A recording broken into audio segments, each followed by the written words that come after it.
आपने खुदावंद को क्या करना है, निस्वार्थ प्रेम करना, कोई लालच वाला प्रेम नहीं करना, है ना। अगर किसी भी तरह की कोई सेवा करनी है तो वो लालच के कारण नहीं करनी कि अगर मैं ये करूँगा तो परमेश्वर मुझे ऊंचा करेगा, मुझे ये देगा, मुझे वो देगा, है ना। अगर हमने बीज भी बोना है तो इस मन से नहीं बीज बोना, लालच वाले मन से नहीं बीज बोना कि मैं बीज बो रहा हूँ और परमेश्वर मेरे बीज को क्या करेगा, बढ़ा के देगा, है ना। हमने जो भी परमेश्वर के लिए करना है वो निस्वार्थ करना है, क्योंकि हमारे पिता ने भी हमसे कैसा प्रेम किया, निस्वार्थ प्रेम किया। कलीसिया ना,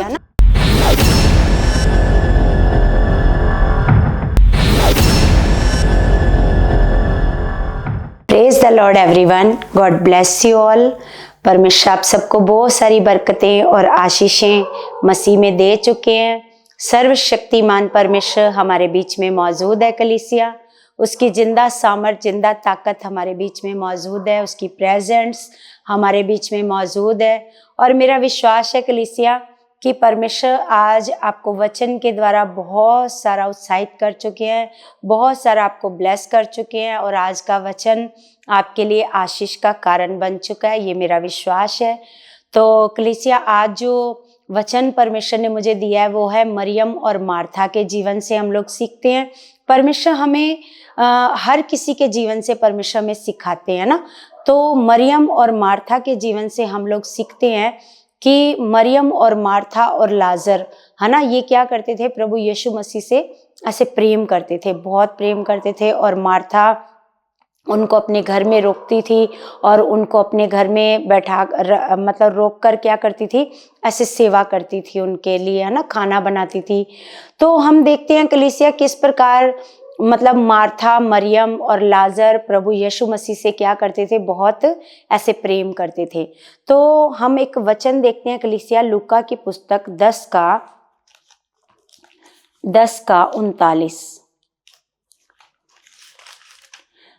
का 39 में लिखा है कि जब वे जा रहे थे तो वह एक गांव में गया और मार्था नामक एक स्त्री ने उसे अपने घर में उतारा, और मरियम नामक उसकी एक बहन थी, वह प्रभु के चरणों में बैठकर उसका वचन सुनती थी।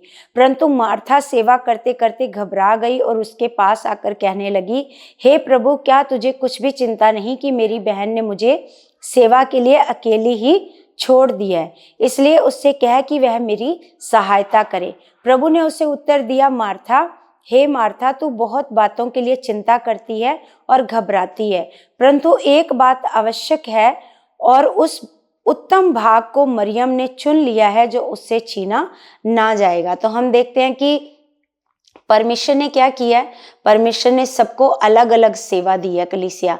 जिस प्रकार पौलुस भी कुरिन्थियों की पुस्तक में बताता है कि जैसे शरीर के अंग अलग अलग अंग हैं, उनका काम भी क्या है, अलग अलग है। जैसे आंखों का काम है देखना, है ना, कानों का काम है सुनना, जीभ का काम है ऐसे बोलना, है ना। तो हम इसी प्रकार परमेश्वर ने अपने लोगों को भी अलग अलग तरह की सेवा दी है ना। तो इसी प्रकार जो मार्था की सेवा थी वो थी खाना बनाने की सेवा, लेकिन वो अपनी सेवा से क्या हो गई, ऐसे घबरा गई, है ना। घबरा कर ऐसे शिकायत लेकर प्रभु यीशु मसीह के पास आती है और कहती है कि प्रभु, मेरी बहन ने क्या किया, मेरे को अकेला छोड़ दिया सेवा करने के लिए ना, तो ऐसे इसको क्या कर, उससे कहे कि मेरी क्या करे, सहायता करे। लेकिन जो मरियम है वो अपना जो कार्य परमेश्वर ने उसको दिया है वचन सुनने का, वो उसको कर रही है वफादारी के साथ। वो प्रभु के चरणों में बैठकर क्या कर रही है, ऐसे वचनों को ऐसे सुनती है। तो हम देखते हैं कि जब वो सेवा करते करते ऐसे घबरा जाती है तो वो प्रभु के पास ऐसे जाती है मरियम की शिकायत लेकर कि मरियम को ऐसे समझा कि ये मेरी क्या करे, ऐसे सहायता करे। तो प्रभु ने कहा, मार्था तो बहुत बातों में क्या करती है, ऐसे चिंता करती है और घबराती है। मतलब जो हमें सेवा मिली है उसमें हमें घबराना नहीं है, उसमें हमें कैसे करना है, पूरी वफादारी से उसको हमने अपनी सेवा को क्या करना है, पूरा करना है ना। तो परंतु एक बात आवश्यक है, और उस उत्तम भाग को मरियम ने चुन लिया है जो उससे छीना नहीं जाएगा, है ना। तो मरियम के बारे में प्रभु बताते हैं कि मरियम ने क्या किया, मरियम की जो सेवा वो उसको अपनी वफादारी से ऐसे कर रही है ना। तो हम देखते हैं कि किस प्रकार किस प्रकार ये मरियम मार्था ऐसे क्या करती हैं, प्रभु से ऐसे प्रेम करती हैं और प्रेम से क्या करती हैं, प्रभु का ऐसे काम करती हैं, सेवा करती हैं ना। दोनों जो जो परमिशन इनको सेवा दी है वो करती हैं। तो आगे हम एक जगह देखते हैं यूहन्ना की पुस्तक में कलीसिया कि हम देखते हैं कि जब इनका जो भाई ऐसे लाजर, मरियम और मार्था का जो भाई होता है लाजर, जब वो बीमार होता है तो मरियम और मार्था ऐसे संदेश भेजती हैं प्रभु के पास कि प्रभु हमारा भाई क्या है, बीमार है। लेकिन प्रभु यीशु मसीह उस समय तो नहीं आते हैं, लेकिन है ना, फिर उनको संदेश मिलता है कि लाजर तो क्या है, ऐसे मर चुका है। तो फिर प्रभु यीशु मसीह इनके पास आते हैं। तो हम देखते हैं कि लिखा जब 11 का हम पढ़ते हैं 20, जब मार्था ने यीशु के आने का समाचार सुना तो उससे भेंट करने को गई, है ना। परंतु मरियम घर में बैठी रही। मार्था ने यीशु से कहा, हे प्रभु, यदि तू यहाँ होता तो मेरा भाई कदापि ना मरता, है ना। तो हम देखते हैं कि किस प्रकार मार्था क्या करती है, प्रभु को कहती है कि प्रभु कि अगर आप यहाँ पर होते तो मेरा भाई कभी नहीं मरता, क्योंकि वो प्रभु पर क्या करती है, विश्वास, क्योंकि उसने देखा है कि प्रभु यीशु मसीह बीमारों को क्या कर देते हैं, चंगा करते हैं, लंगड़ों को चलाते हैं, अंधे देखने लग जाते हैं। वो जानती है कि प्रभु सामर्थ के कामों को कर सकते हैं ना। तो वो विश्वास करती है और विश्वास से कहती है कि प्रभु अगर आप यहाँ पर होते तो मेरा भाई कभी नहीं मरता, है ना। लिखा, और अब भी मैं जानती हूं कि जो कुछ तू परमेश्वर से मांगेगा परमेश्वर तुझे देगा। यीशु ने उससे कहा, तेरा भाई फिर जी उठेगा, है ना। तो वो इतना विश्वास कर रही है कि मैं विश्वास करती हूँ, मैं जानती हूँ कि आज भी तू जो परमेश्वर से मांगेगा परमेश्वर तुझे ऐसे दे देगा। तो प्रभु ने उससे कहा कि तेरा भाई फिर जी उठेगा। ऐसे उसको लगा कि यीशु मसीह मुझे क्या दे रहे हैं, ऐसे दिलासा दे रहे हैं कि तेरा भाई फिर जी उठेगा, है ना। तो लिखा है, मार्था ने उससे कहा, मैं जानती हूँ कि अंतिम दिन में पुनरुत्थान के समय वह जी उठेगा। तो वो कहाँ चली जाती है जब प्रभु यीशु मसीह इस बात को कहते हैं कि तेरा भाई फिर जी उठेगा, तो वो कहाँ चली जाती है, जब सब जी उठेंगे, है ना। जब पुनरुत्थान का समय आएगा, दोबारा ऐसे सबके उठने का समय आएगा, वो उस समय पर चली जाती है। वो ध्यान, मतलब उसके ऐसे माइंड से ये भी निकल जाता है कि प्रभु यीशु मसीह अभी जिंदा कर सकता है इसको, मेरे भाई को, है ना। तो वो कहती, हाँ मैं जानती हूँ पुनरुत्थान के दिन मेरा भाई क्या उठेगा, जी उठेगा, है ना। यीशु ने उससे कहा, पुनरुत्थान और जीवन मैं ही हूँ, है ना। तो प्रभु उसको क्या कह रहे हैं, पुनरुत्थान मैं हूँ, है ना। मतलब दोबारा जो जी उठना है वो मैं हूँ। लिखा, और जीवन मैं ही हूँ, जो कोई मुझ पर विश्वास करता है वह यदि मर भी जाए तो भी जिएगा। फिर प्रभु यीशु मसीह उसको क्या कर रहे हैं, फिर वो भरोसा दिला रहे हैं, फिर विश्वास दिला रहे हैं कि जो कोई मेरे ऊपर, पुनरुत्थान मैं हूँ, दोबारा जी उठना मैं हूँ, जो मुझ पर विश्वास करेगा वह फिर लिखा है जी उठेगा, है ना। यदि वो मर भी जाए तो भी जिएगा, है ना। और जो कोई जीवित है वह मुझ पर विश्वास करता है वह अनंत काल तक ना मरेगा, है ना। तो जो मर गया है वो जिएगा और जो जीवित है वो अनंत काल तक ऐसे ना मरेगा, है ना। क्या तू इस बात पर विश्वास करती है? प्रभु यीशु मसीह फिर से उससे क्वेश्चन करते हैं, क्या तू इस बात पर विश्वास करती है? तो उसने उससे कहा, हाँ हे प्रभु, मैं विश्वास करती हूँ कि परमेश्वर का पुत्र मसीह जो जगत में आने वाला था वह तू ही है ना। तो हम देखते हैं कि वो मतलब प्रभु यीशु मसीह पर तो विश्वास करती है, लेकिन इस बात पर विश्वास नहीं कर पा रही कि मेरा भाई अभी जी उठेगा, है ना। वो कहती, हाँ मैं प्रभु जी, मैं आप पर विश्वास करती हूँ कि जो जगत में आने वाला मसीह था वह तू ही है ना। आगे देखते हैं 28 में लिखा, ये कहकर वह चली गई और अपनी बहन मरियम को बुलाकर चुपके से कहा, गुरु यही है और तुझे बुलाता है।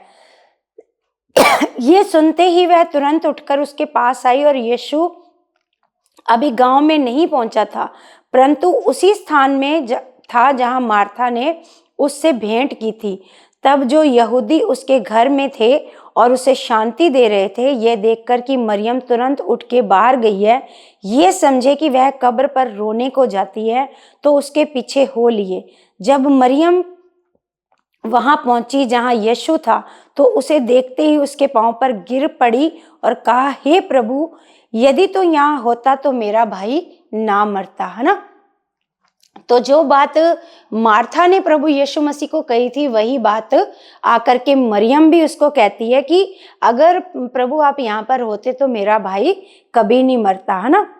तो आगे लिखा, जब यीशु ने उसको और उन यहूदियों को जो उसके साथ आए थे रोते हुए देखा, तो आत्मा में बहुत ही उदास और व्याकुल हुआ और कहा, तुमने उसे कहाँ रखा है। उन्होंने उससे कहा, हे प्रभु, चल कर देख ले। यीशु रोया। तब यहूदी कहने लगे, देखो वह उससे कितना प्रेम रखता था ना। जब प्रभु यीशु मसीह ऐसे मन में उदास हुए और ऐसे प्रभु यीशु मसीह रोने लगे, तो यहूदी क्या कहने लगे, देखो ये लाजर से क्या करता था, ऐसे बहुत प्रेम करता था, है ना। परंतु उनमें से कुछ ने कहा, क्या ये जिसने अंधे की आंखें खोली ये भी ना कर सका कि ये मनुष्य ना मरता, है ना। कुछ तो कहते हैं देखो ये लाजर को क्या करता था, बहुत प्रेम करता था।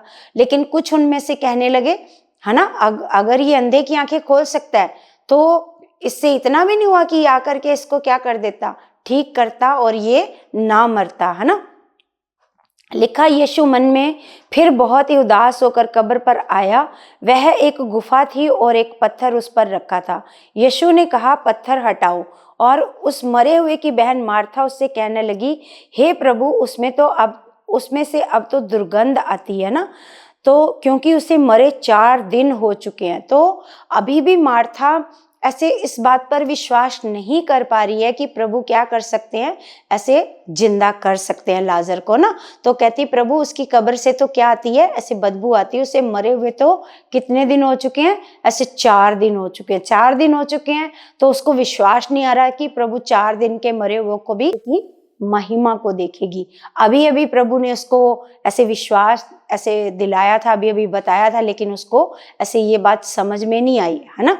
तो फिर प्रभु ने कहा, क्या मैंने तुझे ये बात नहीं कही कि तो अगर तू विश्वास करेगी तो परमेश्वर की महिमा को देखेगी, है ना। तो लिखा है, तब उन्होंने उस पत्थर को हटाया। यीशु ने आंखें उठाकर कहा, हे पिता, मैं तेरा धन्यवाद करता हूँ कि तूने मेरी सुन ली है। मैं जानता था कि तू सदा मेरी सुनता है, परंतु जो भीड़ आसपास खड़ी है उसके कारण मैंने ये कहा, जिससे कि वे विश्वास करें कि तूने मुझे भेजा है ना। तो प्रभु यीशु मसीह ने उसको जिंदा करने से पहले क्या किया, ऐसे परमेश्वर के आगे गया और धन्यवाद दिया। मैं तेरा धन्यवाद करता हूँ कि तूने मेरी प्रार्थना सुन ली है। क्योंकि प्रभु को पता था कि परमेश्वर ने मेरी प्रार्थना को सुन लिया, लेकिन फिर भी प्रभु कहता है कि मैंने जो आसपास के लोग हैं इनको विश्वास दिलाने के लिए ये बात कही है ना। लिखा, ये कहकर उसने बड़े शब्द से पुकारा, हे लाजर निकल आ। और जो मर गया था वह कफन में हाथ पांव बंधे हुए निकल आया और उसका मुंह अंगोछे से लिपटा हुआ था। यीशु ने उससे कहा, उसे खोल दो और जाने दो, है ना। तो हम देखते हैं किस प्रकार कलीसिया कि जो लोग परमेश्वर पर विश्वास करते हैं और परमेश्वर से प्रेम करते हैं और परमेश्वर के लिए कुछ भी मेहनत करते हैं, कुछ भी सेवा करते हैं, किसी भी प्रकार की सेवा करते हैं, तो परमेश्वर में की गई मेहनत व्यर्थ नहीं होती कलीसिया। उसका परमेश्वर की ओर से हमें क्या मिलता है, बहुत बड़ा प्रतिफल मिलता है। उसके बाद हम देखते हैं कलीसिया कि 12:1 में लिखा है, यीशु फसह से 6 दिन पहले बैतनिया में आया जहां लाजर था, जिसे यीशु ने मरे हुओं में से जिंदा किया था ना। लिखा, वहां उन्होंने उसके लिए भोजन तैयार किया और मार्था सेवा कर रही थी। हम देखते हैं कि प्रभु यीशु मसीह, है ना, फसह के 6 दिन पहले वो प्रभु यीशु मसीह फिर से वहां पर उनके घर में आते हैं। मार्था और मरियम और लाजर के घर में प्रभु यीशु मसीह आते हैं और मार्था सेवा करती है, फिर से सबके लिए खाना बनाती है और लाजर उनके साथ बैठकर क्या करता है, खाना खाता है ना। तो लिखा, और लाजर उनमें से एक था जो उनके साथ भोजन करने के लिए बैठे थे। लिखा, तब मरियम ने जटामासी का आधा सेर बहुमूल्य इत्र लेकर यीशु के पांव पर डाला और अपने बालों से उसके पांव पोंछे। तो हम देखते हैं कि यहाँ पर मरियम कितना प्रेम करती है प्रभु यीशु मसीह को। तो उसने क्या किया, जब वो खाना खाने बैठे थे तो उसने क्या किया, आधा सेर ऐसे जटामासी का ऐसे इत्र लेकर के आई, है ना। लिखा बहुमूल्य इत्र, बहुमूल्य का मतलब बहुत कीमती, आधा सेर ऐसे वो क्या लेकर के आई है, ऐसे इत्र लेकर के आई है। और उसने क्या किया, यीशु मसीह के पैरों में डाल दिया और अपने ऐसे बालों से ऐसे क्या करने लगी, ऐसे यीशु के पैरों को ऐसे पोंछने लगी, है ना। तो आपको पता है कलीसिया, ये कहाँ खा रहे थे, ये खाना खा रहे थे जहाँ पर हम देखते हैं कि, है ना, यहाँ पर जो खाना खा रहे थे, तो इसको हम मत्ती और मरकुस में भी पढ़ते हैं, है ना। तो जो शमौन कोढ़ी था उसने ऐसे खाने के लिए प्रभु यीशु मसीह को बुलाया था, है ना। तो हम देखते हैं किस प्रकार प्रभु यीशु मसीह को जब उसने खाने पर बुलाया, तो यहाँ पर ऐसे मरियम उसके पैरों को धो रही है, जबकि उसको धोना चाहिए था, शमौन को धोना चाहिए था, लेकिन उसने नहीं किया। मरियम आकर के उसके पैरों में क्या कर रही है, ऐसे इत्र डालकर अपने बालों से क्या कर रही है, उसके पैरों को ऐसे पोंछ रही है ना। और लिखा है, और इत्र की सुगंध से घर सुगंधित हो गया, परंतु उसके चेलों में से यहूदा इस्करियोती नामक एक चेला जो उसे पकड़वाने पर था, उसे कहने लगा, ये इत्र 300 दिनार में बेचकर कंगालों को क्यों ना दिया गया। उसको पता था कि ये कितने का है, क्योंकि वो सब कुछ क्या करता है, सब कुछ हिसाब किताब लगा रहा है। इसने जो इतना सारा इत्र खराब कर दिया, ये कितने का था। वो कहता कि ये इत्र बेचकर 300 दिनार का था, ये इत्र क्यों नहीं इसको कंगालों में दिया गया, है ना।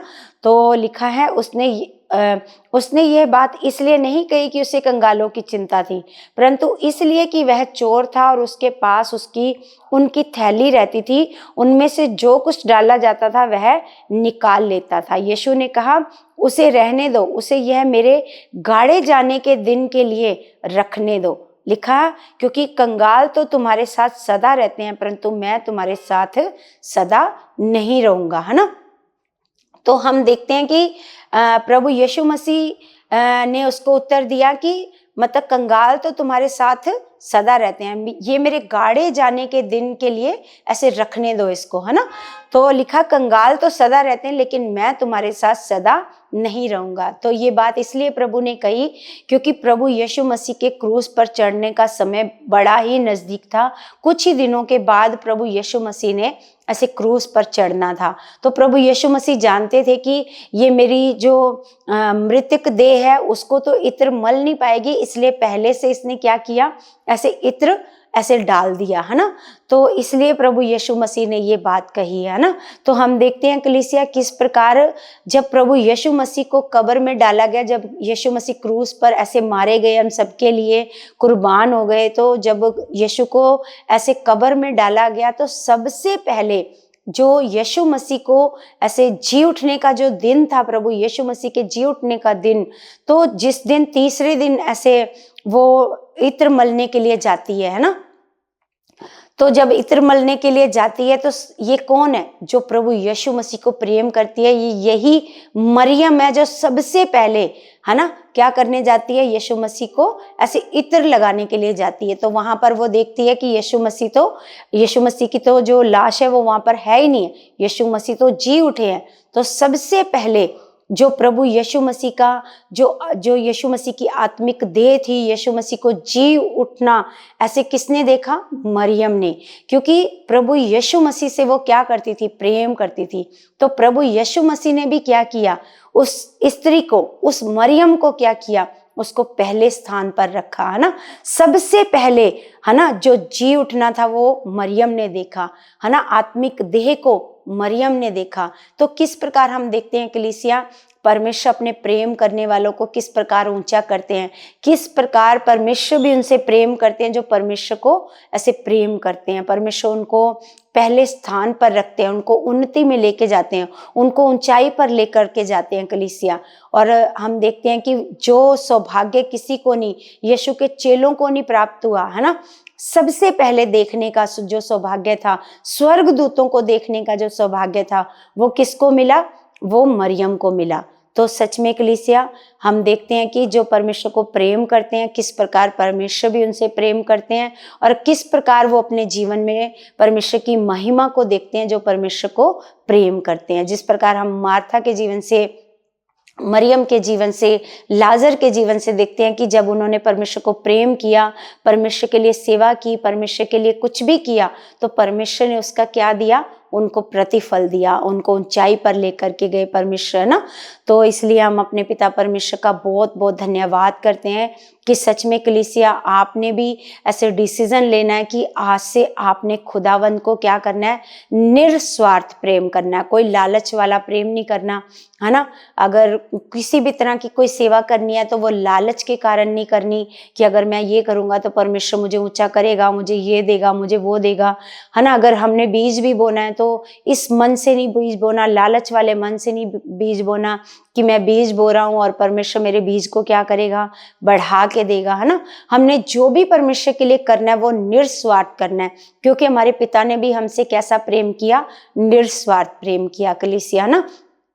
तो जो भी खुदा को निस्वार्थ प्रेम करते हैं तो परमेश्वर हमेशा उनके साथ खड़े रहते हैं और वो अपने जीवन में परमेश्वर की महिमा को देखते हैं। तो सच में कलीसिया, मेरा विश्वास है आज का ये जो वचन है आपको बहुत सारा ब्लेस कर चुका है, बहुत आशीष दे चुका है और आज से आपके मनों में भी परमेश्वर के लिए निस्वार्थ प्रेम आ चुका है। आप निस्वार्थ प्रेम करने वाले बन चुके हो यीशु के नाम से। तो कलीसिया, आपने इस चैनल को आगे से आगे ज़्यादा से ज़्यादा शेयर करना है और लाइक करना है और सब्सक्राइब करना है। इस चैनल में कमेंट भी करना है आपने। तो कलीसिया, बहुत सारे लोग हैं जो वीडियो को देखते हैं लेकिन इस चैनल को लाइक नहीं करते और कमेंट नहीं करते, है ना। लेकिन आपने क्या करना है? लाइक भी करना है, लाइक वाला बटन दबाना है आपने, और कमेंट भी करना है ना। जो भी परमेश्वर आपके मन में डालता है वो कमेंट आपने करना है। तो सच में कलीसिया, मेरा विश्वास है परमेश्वर आपको बहुत सारा बढ़ा चुके हैं। अब हम अपने हाथों को उठाते हैं अपने स्वर्गीय पिता के सामने। स्वर्गीय पिता, मैं आपका धन्यवाद करती हूँ मेरे पिता परमेश्वर जी। आप महान पिता, आप सर्वशक्तिमान हो खुदा। मैं आपका दिल से धन्यवाद करती हूँ परमेश्वर पिता, सर्वशक्तिमान जीवित पिता परमेश्वर जी। महान पिता, मैं आपके बच्चों को आपके हाथ में सौंप देती हूँ खुदावंद। मेरे महान पिता, मैं इनके लिए प्रार्थना करती हूँ खुदा। इनके मनों में परमेश्वर आपके लिए निस्वार्थ प्रेम आ चुका पिता। आपका प्रेम इनके अंदर बढ़ चुका है पिता परमेश्वर जी, और आपके प्रेम में ये बढ़ चुके हैं मेरे खुदावंद परमेश्वर।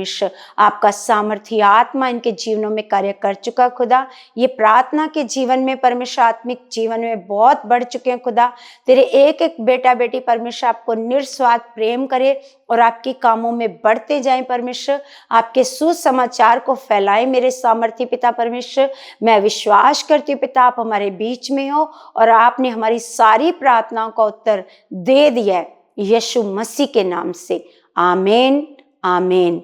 सबको जय मसीह की।